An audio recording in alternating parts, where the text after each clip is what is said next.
Welcome two e-PG पाठशाला।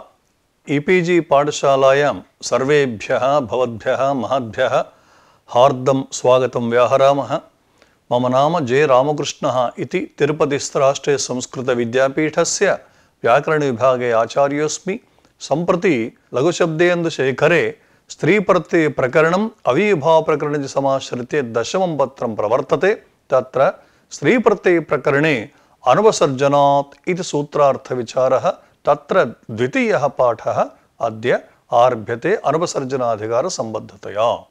अस्य पाठस्य मुख्याः अंशाः सन्ति यथा प्रस्तावना, उपोद्घातः, निष्कृष्य एकार्थी भाव एव पुत्नियामकः इति मतनिराकरणं, कृद्ग्रहणपरिभाषायाः प्रसङ्गः, व्यपदेशवद्भावं समाश्रित्य शङ्का तस्याः शङ्कायाः परिहारः, निष्कृष्य एकार्थी भावे नागेशोपाध्यायानां सिद्धान्तः, पाठस्य सारश्च इति। अतीते पाठेपि अनुपसर्जनात् इति सूत्रार्थसम्बद्धः एव विचारः कृतः। तत्र आदौ अनुपसर्जनसूत्रस्य लघुव्याख्यानं विहितं।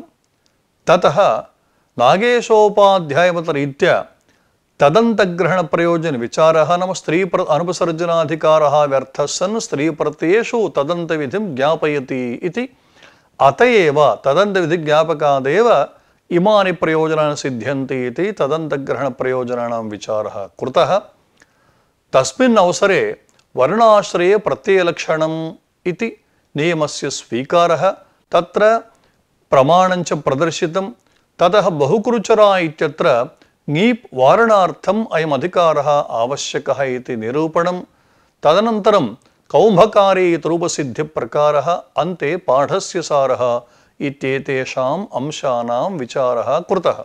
सम्प्रति अस्मिन् पाठे निष्कृष्य एकार्थी भावः एव वृत्तिनियामकः इति प्राचां यन्मतं तन्मतस्य निराकरणं, कृद्ग्रहणे गतिकारकपूर्वस्याग्रहणम् इति परिभाषायाः विवरणं, प्रकृते तस्याः परिभाषायाः अप्रवृत्तिः, समुदायेन एकार्थी भावे अवयवेनापि एकार्थी भावः इति निरूपणं, निष्कृष्य एकार्थी भाव विषये नागेशोपाध्यायानां सिद्धान्तः, वार्तिककारमतरीत्या एतत् सूत्रप्रत्याख्यानं, भाष्यरीत्या तु सूत्रस्य आवश्यकता, अन्ते पाठस्य सारः इत्येते अंशाः विचारताम् अर्हन्ति। निष्कृष्य एकार्थी भाव एव वृत्तिनियामकः इति केषाञ्चिन् मतं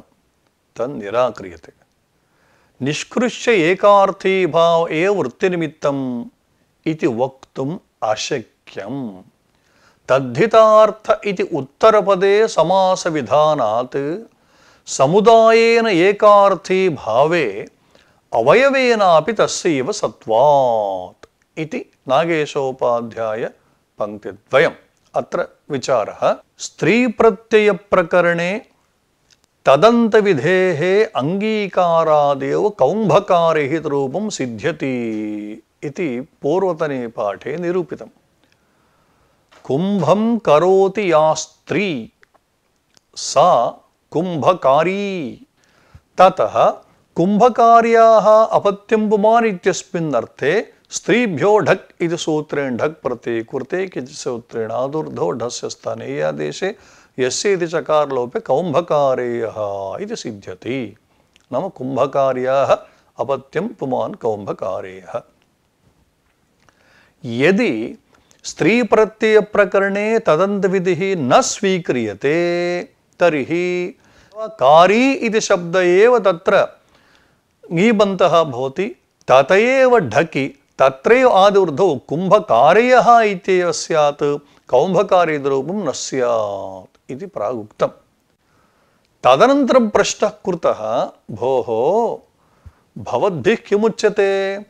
कारी इत्यस्मादेव तत्र ढक् प्रत्ययः इति। वस्तुतः कारी इति शब्दः स्त्रीप्रत्ययान्तः सत्यं, किन्तु ढक् प्रत्ययः स्त्रीभ्यो ढक् सूत्रं ढक् प्रत्ययः कदा प्रवर्तते इत्युक्ते तस्यापत्यम् इत्यत्र अधिकारः वर्तते।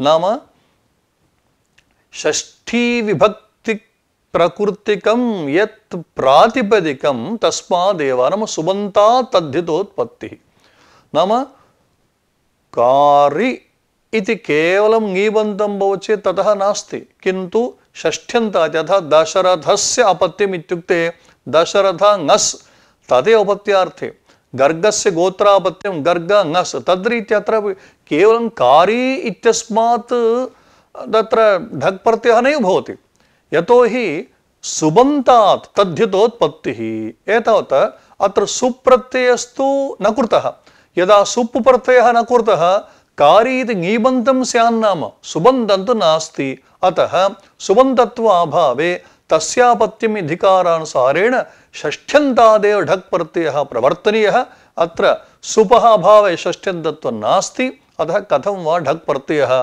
कथं वा कुम्भकारी इति स्यादित्यापत्तिः इति तत्र समाधानं भोः उपपदमतिङ् इत्येकं सूत्रं नाम अतिङन्तं पदम् उपपदेन सह समस्यते इति एतावत् कुम्भशब्देन कारशब्दस्य समासे ततः ङी प्रत्ययः क्रियते ङीबन्तादपि ढक् प्रत्ययः भवति इति यदा ढक् प्रत्ययः कौम्भकारीयः इति सिद्ध्यति समुदायात् कुम्भकारी इति समुदायात् ढक् प्रत्ययः सिद्ध्यति किन्तु कदाचित् कारी इत्यवयवादपि ढक् प्रत्ययः स्यात् तदन्तविधि स्वीकारे तु समुदायस्यैव ङन्तत्वेन ततएव ढकि तत्र कौम्भकारेयः इत्येव सिद्ध्यति कुम्भकारीयरूपं न भवति अत्र प्रश्नः निष्कृष्य एकार्थी भावे वृत्तिनियामकः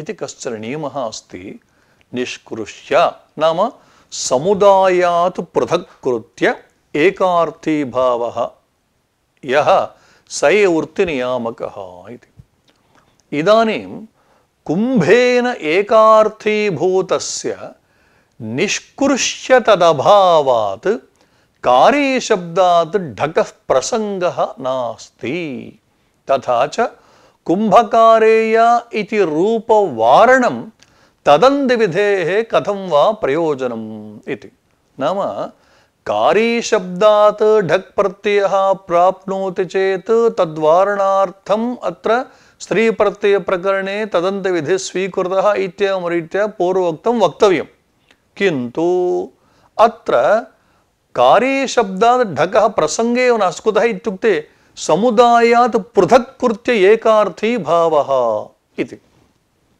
समाधानम् उच्यते निष्कृष्य एकार्थी भाव एव वृत्तिनिमित्तम् इति वक्तुं न शक्यते भोः समुदायात् पृथक् कृत्य एकार्थी भावः इति वक्तुं न शक्यते कुतः इत्युक्ते पूर्वमिद उदाहरणम् आगतं तद्धितार्थोत्तरपदसमाहारे च इति सूत्रेण उत्तरपदे परतः समासविधानात् ज्ञापकात् समुदायेन एकार्थी भावे अवयवेनाप्यस्त्येव यथा अत्रैव पश्यामः पञ्चगवधनः इत्यत्र पूर्वं प्रक्रिया उक्ता पञ्च स्त्रीगोव्यक्तयः धनं यस्य सः अत्र पञ्चन् जस् गो जस् धन सु इति स्थिते अनेकमन्यपदार्थी सूत्रेण बहुव्रीहिसमासः कृतः भवति प्रासंज्ञा सुब्लिक् इत्यादिकं भवति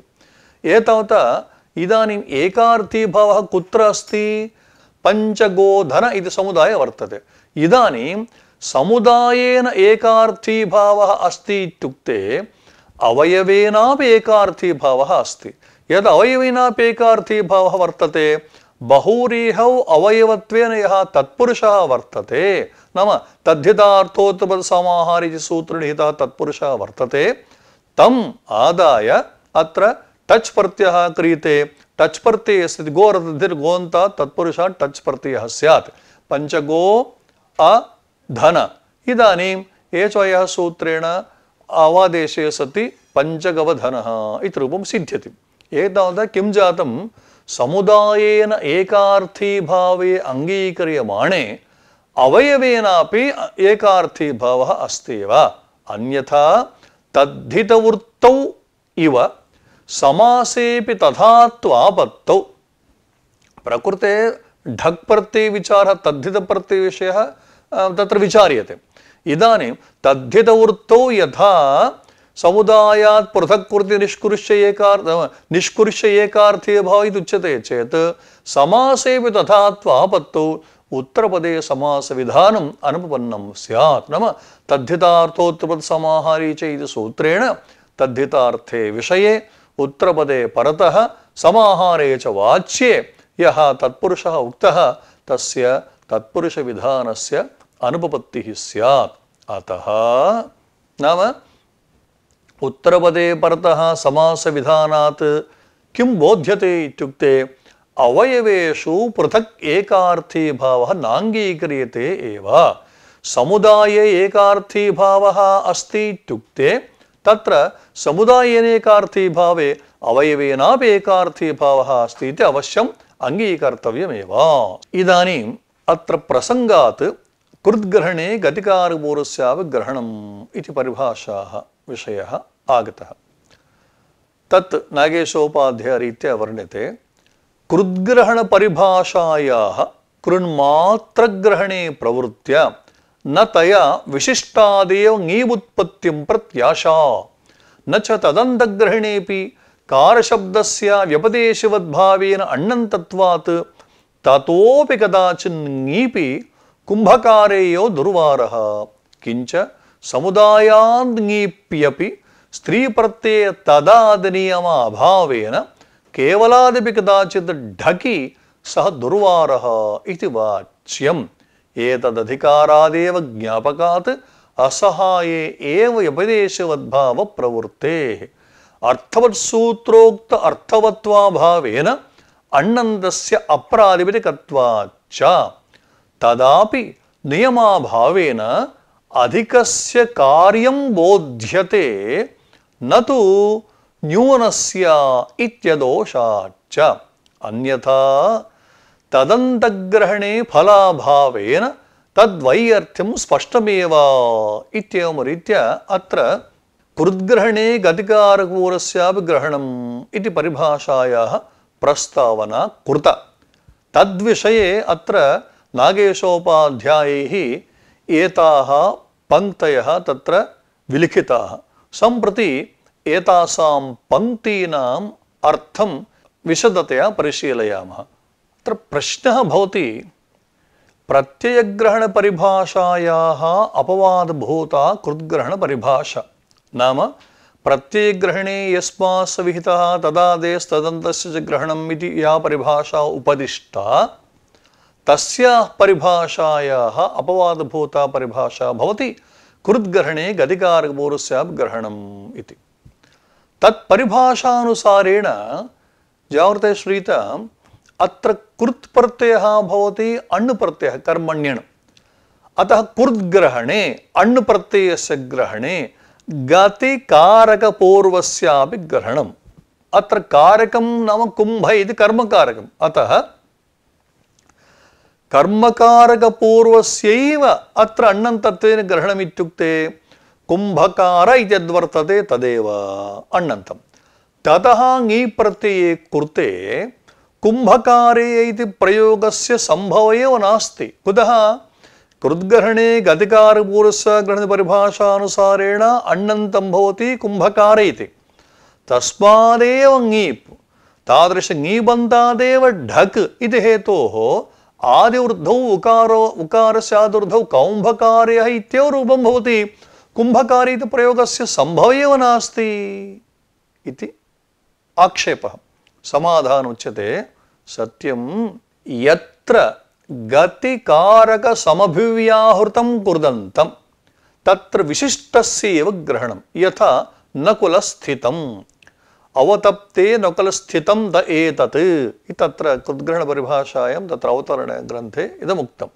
नाम स्थित स्थाधातोः क्तप्रत्यये कृते आकारस्य इकारादेशे स्थित इति कृदन्तं। ततः पूर्वं नकुल इति कारकं वर्तते। यत्र गतिकारकसमभिव्याहृतं कृदन्तं स्थितम् इति कृदन्तं इदं कृदन्तं कीदृशं वर्तते नकुल इत्येतत् कारकसमभिव्याहृतं तत्र विशिष्टस्यैव ग्रहणम् अपिशब्दात् तदसमभिव्याहृतस्य केवलस्यापि किञ्च इयं परिभाषा कुत्र प्रवर्तते इत्युक्ते कुर्द्विशेषग्रहणे कुर्सामान्यग्रहणे च न तु कुर्दकुर्द्ग्रहणे इति स्पष्टमिदम् अनुपसर्जनसूत्रे भाष्ये प्रकृते किं जातम् अण्णन्तत्वम् इति विषये इदानीं निरूप्यते कृद्ग्रहणे गतिकारकपूर्वस्याप् ग्रहणं भवति सङ्घादुत्पत्तिर्भविष्यति इति कृद्ग्रहणे इत्युच्यते न चेतत् कृद्ग्रहणं कृदकृद्ग्रहणमेतत् कृदप्यण् तद्धितोऽप्यण् इति नाम कृद्ग्रहणे गतिकारपूर्वस्य परिभाषा कुत्र प्रवर्तते इत्युक्ते कुर्द्विशेषग्रहणे कुर्सामान्यग्रहणे च नाम कुर्त् प्रत्ययत्वेन यत्र किञ्चित् कार्यं कुर्त् सामान्यम् अथवा कुर्द्विशेषेण यदुच्यते तत्र वा इति यथा तव्यप्रत्ययः वर्तते एवम् अनीयर् प्रत्ययः वर्तते अतः आदुपसर्गे क इत्येवं रीति एते सर्वेपि प्रत्ययाः कुर्द्विशेषप्रत्ययाः भवन्ति प्रकृते अण् इत्यतः वर्तते कुर्दपि अण् तद्धितोऽप्यण् अण् प्रत्ययः कुर्द्विशेषे वक्तुं न शक्यते तद्धितोऽप्यण् इत्युक्तं भाष्ये अतः तया परिभाषया विशिष्टादेव ङीप् इति वक्तुं न शक्यते कुतः इत्युक्ते अत्र सा परिभाषा न प्रवर्तते तस्याः परिभाषायाः प्रवृत्तौ बीजं किं भवता स्वीकृतम् अण्णन्तत्वं किन्तु अण् इति प्रत्ययः तद्धितोऽप्यस्ति कृदप्यस्ति इति हेतोः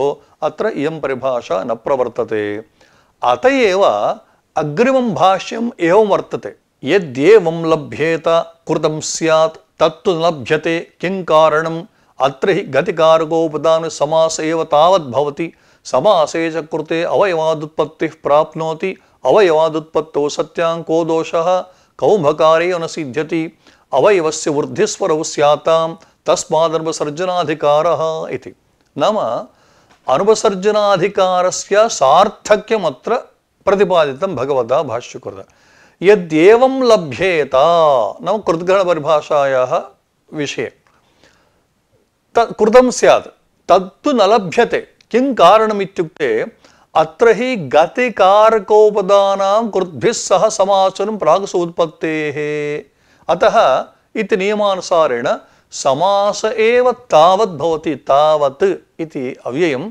आदौ इत्यर्थः आदौ समास एव भवति समासे च कुरुते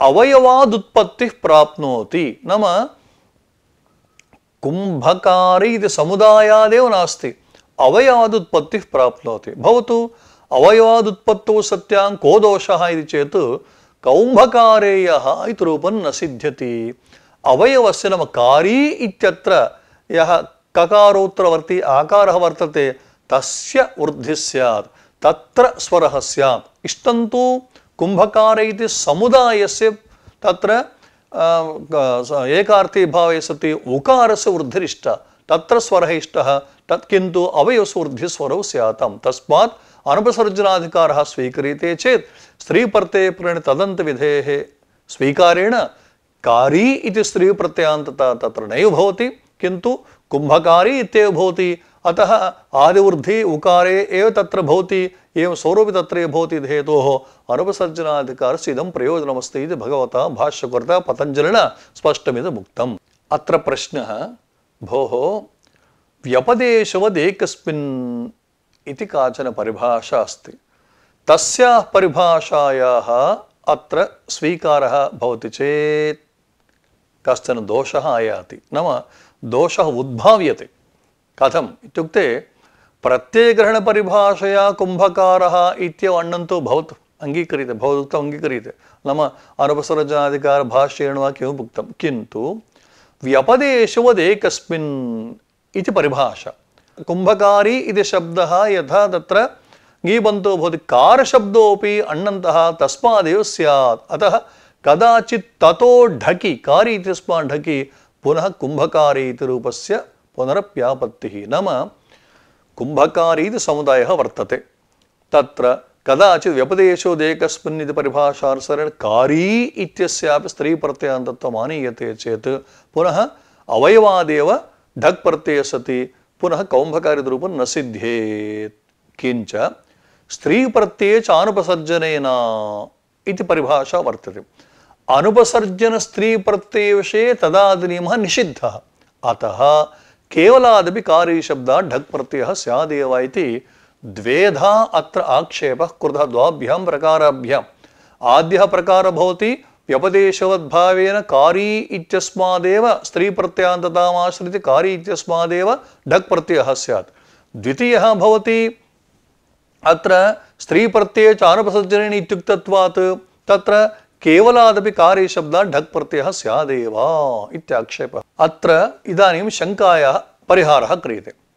असहाये एव व्यपदेशवद्भावः, नाम व्यपदेशवदेकस्मिन् परिभाषा कुत्र प्रवर्तते इत्युक्ते ससहाये न असहाये एव। अयं तु कार इति शब्दः ससहायः कुतः कुम्भ इति पूर्वं वर्तते। किञ्च यथा तद् लौकिकदृष्टान्तोऽपि एकस्य पुत्रस्य सत्त्वे अयं ज्येष्ठः अयं मे मध्यमः अयं मे कनिष्ठः इति। यत्र बहवः पुत्राः सन्ति तत्र एकमेव प्रदर्शितं नोच्यते। अयं ज्येष्ठः इति तत्र वर्तते, मध्यमः वर्तते, एवं कनिष्ठस्य वर्तते। अतः तत्र मुख्यो व्यवहारः भवति। गौणः व्यवहारः कुत्र भवति इत्युक्ते एकस्य पुत्रस्य सत्त्वे एव। तद्रीत्या असहाय एव व्यपदेशभावः। अयं तु कारी इति शब्दः यः वर्तते ससहायः। किञ्च अर्थवत्वं नाम चिकीर्षत प्रातिपदिकसंज्ञा प्रयोज्य प्रत्ययेतर प्रत्यय अनपेक्षया लोके अर्थबोधजनकत्वम् अर्थवत्वं। प्रकृते एतन्नास्ति। कुतः इत्युक्ते कुम्भकार इत्यत्र कारशब्दस्य चिकीर्षत प्रातिपदिकसंज्ञा प्रयोज्य प्रत्ययेतर समुदायोत्तरं जायमान सुवपेक्षया एव बोधकत्वं। सुप्रत्ययः यदा भवति तदनेव बोधक तस्यापत्यं पूर्वमुक्तं। सुबन्तात् तद्धितोत्पत्तिः न तदनपेक्षया सुपरपेक्षया तु अर्थबोधकत्वं नास्ति। इदानीं व्यपदेशोद्भावम् आश्रित्य आक्षेपः कृतः। एवं स्त्री प्रत्यये च अनुपसर्जने इति परिभाषाम् आश्रित्य च समासः कृतः। तत्र व्यपदेशोदेकस्य परिभाषा असहाये एव भवति। अयं तु ससा इति हेतोः सा परिभाषा अत्र न प्रवर्तते इति आद्यः प्रकारः नाम दोषः वारितः। द्वितीयः प्रकारः कथं प्रदर्शितः दोषप्रकारः इत्युक्ते स्त्री प्रत्यये च अनुपसर्जनेन इति परिभाषामाश्रित्य दोषः शङ्कितः। अयं नियमः स्त्री प्रत्यये तदादिनियम वारकः। तेन नियमेन अधिकस्य कार्यं बोध्यते न तु न्यूनस्य। स्त्री प्रत्यये च अनुपसर्जनेन इत्युक्ते इत्युक्ते तया परिभाषया अधिकस्य कार्यं बोध्यते न्यूनस्य कार्यं भवति इति इदं तु शास्त्रस्वभावः नैव भवति। अतः प्रत्ययकरणपरिभाषया अधिकस्यैव व्यावृत्तिः न तु न्यूनस्य। अत एव अस्य अपत्यं युवा अ इति शब्दात् युवार्थे आदौ किं क्रियते अतैः सूत्रेण इ प्रत्ययः क्रियते। ततः यञोसि सूत्रेण फक् प्रत्ययः क्रियते अ इ फक्। इदानीं किं भवति इ प्रत्यये परतः यस्य सूत्रेण अकारस्य लोपः इ फक् आदिवृद्धि ऐ फ। इदानीम् आयन इत्यासूत्रेण आयनादेशे कृते सति ऐ आयन एचो यः आयादेशे आयायन इति रूपं भवति। एवञ्च स्त्री प्रत्यये च अनुपसर्जनेन इति निषेधेन तद्व्यावर्त्यस्यैव सङ्ग्रहः न तु अव्यावर्त्यस्य न्यूनस्य सङ्ग्रहः भवति। एतादृश अर्थकल्पने अनुपसर्जनसूत्र ज्ञापकत्वविमानम्। अतः व्यपदेशवदेकस्मिन् परिभाषामाश्रित्य या शङ्का कृता एवं स्त्री प्रत्यये च अनुपसर्जने इति परिभाषामाश्रित्य च या शङ्का कृता अस्याः शङ्कायाः वारणम् एतावता विहितम्। एतदेव अभिप्रेत्य नाम समुदायेन एकार्थी भावे अवयवेनापि एकार्थी भावः अस्ति इति एतदेव अभिप्रेत्य भाष्ये उक्तं समासे च कृते अवयवादुत्पत्तौ अवयवस्य वृद्धिः स्यात् इति।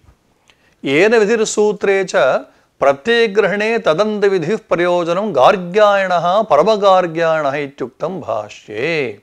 तत्र एकदेशात् प्रत्यय अभावे परमश्चासु गार्ग्याण हि तदर्थो वाच्यः तथा सति नैव परमगार्ग्यात् प्रसक्तिः इति तत्प्रयोजनत्वोक्तिः असङ्गता स्यात्। एवं तत्र विवरणम् एतदेव अभिप्रेत्य इत्युक्ते समुदायेन एकार्थी भावे सति अवयवेनापि एकार्थी भावः अस्ति इत्येव विचिन्त्य प्रकृतसूत्रे भाष्ये अनुपसर्जनसूत्रे भाष्ये एवम् उक्तं।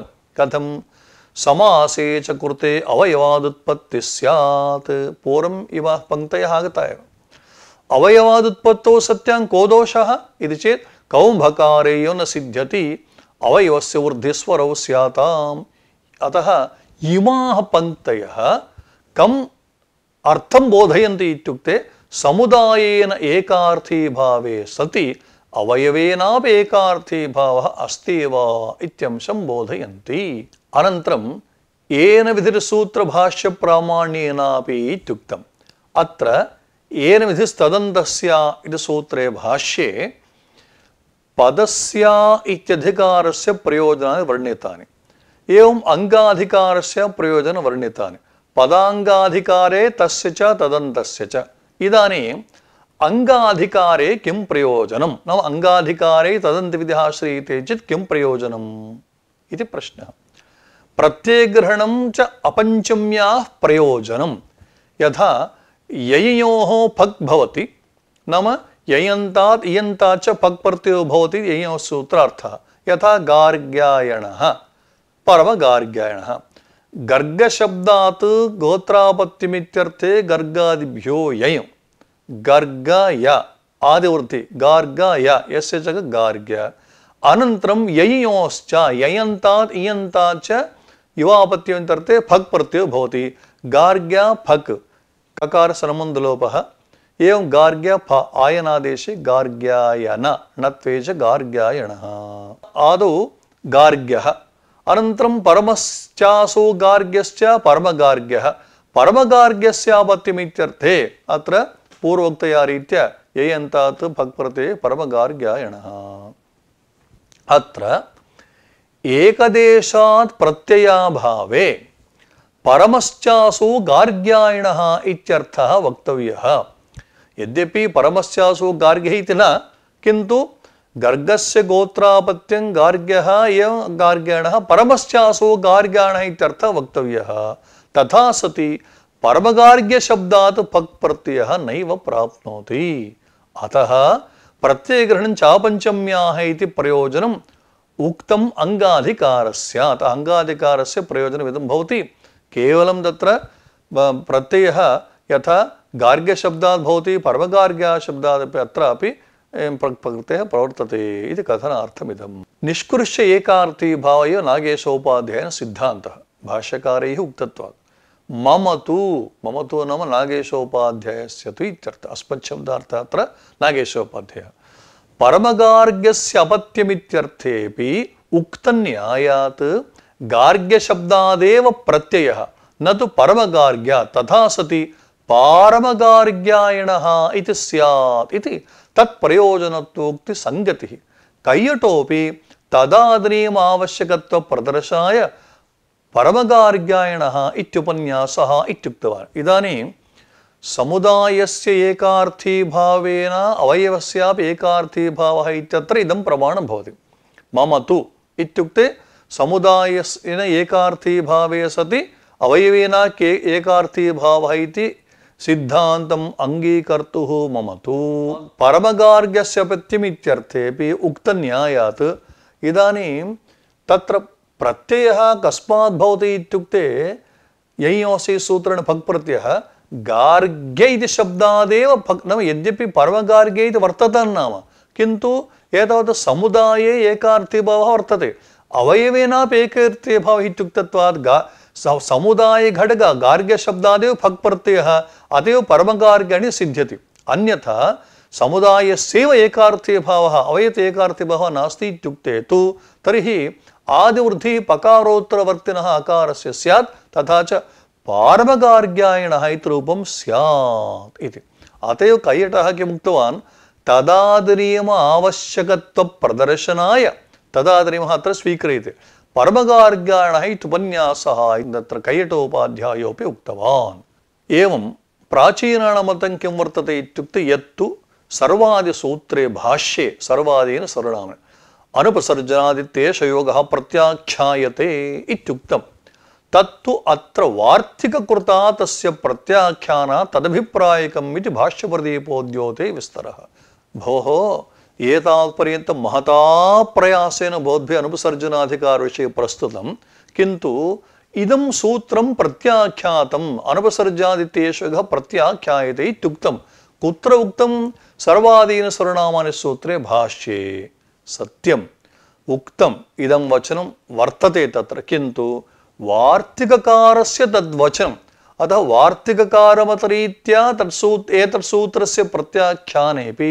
भाष्यकाराणां रीत्या तु सूत्रस्य अङ्गीकारः अस्त्येव प्रत्याख्यायते अत्र जागृते श्रीतां नाम वार्तिककृता इति शेषः अनुपसर्जनादित्येषयोगः प्रत्याख्यायते इति वर्तते नाम वार्तिककारेण इत्यर्थः प्रकृतसूत्रे भाष्ये अनुपसर्जनादिति किमर्थं बहुकुरुचर मधुर प्रियकुरुचर मधुर नाम बहवः कुरुचराः यस्या नगर्यां मथुरानगर्यां बहुकुरुचर एवं प्रियाः कुरुचरः यस्यां नगर्यां मथुरानगरे नैतदस्ति प्रयोजनं कुरुचरशब्दात् प्रत्ययो विधीयते तत्र कः प्रसङ्गः यद् बहुकुरुचरशब्दात् स्यादिति नैव प्राप्नोति नार्थः प्रतिषेधः इति चेत् तदन्तविधना प्राप्नोति भोः कुरुचरशब्दादेव तत्र ङीप्रत्ययः न बहुकुरुचरशब्दः प्रसङ्गे एव नास्ति इति चेत् नार्थः प्रतिषेधेन अनुपसर्जनाधिकारः